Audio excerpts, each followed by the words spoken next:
नहीं होना चाहिए। हाँ। ठीक है, क्योंकि संविधान सबको बराबर बात करने का अधिकार देता है, लेकिन वर्ग संघर्ष के लिए नहीं कहता है।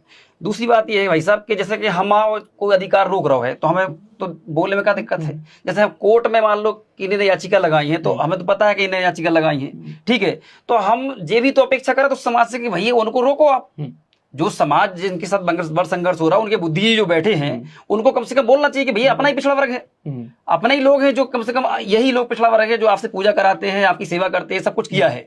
लेकिन क्योंकि अब लगातार जब हमारे खिलाफ ही आप करते रहोगे तो फिर हमें भी बोलना पड़ेगा कि भैया जब यहाँ नहीं दे रहे तो चलो ठीक है, आप मंदिर में हमारे पुजारी बनाओ, आप अब गुरुकुल में भी हमारे लोगों को पढ़ाओ, आप क्या बुराई बताओ उसमें। भाई आप जब हिंदू एक की अगर बात करी जाए तो उसमें ये भी आता है फिर कि लोधी, जैसे आपने देखा होगा भारती कल्याण सिंह, सबने लड़ाई लड़ी, पता है ना आपको, मंदिर राम मंदिर की, लेकिन फिर भी पिछड़ा वर्ग के एक ही व्यक्ति को राम मंदिर कमेटी में नहीं रखा गया। तो हमें बोलने में कोई दिक्कत नहीं है अब, क्योंकि वहां रखा ही नहीं गया, तो बोलेंगे ना भैया कि पिछड़ा वर्ग से क्या दुश्मनी थी, लड़ाई तो चिदम्बरा जी ने लड़ी है, वहां जी ने लड़ी है, कल्याण सिंह लड़ी है, विनय कटियार जी ने लड़ी है। तो जब सबने लड़ाई लड़ी तो भैया उसमें कुछ ना कुछ तो हमारे लोगों को भी मिलना चाहिए ना, लेकिन नहीं मिला।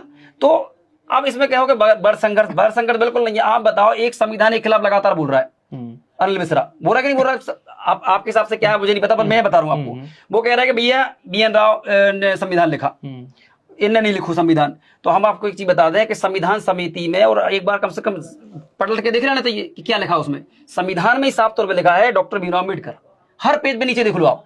और ये क्या कर रहे हैं कि भैया इनने नहीं लिखो, होंगे एडवाइजर या कई चीजें नियम दिए होंगे, मानता हूं, लेकिन इतनी बड़ी संविधान समिति ने उनको अध्यक्ष बना के किया है।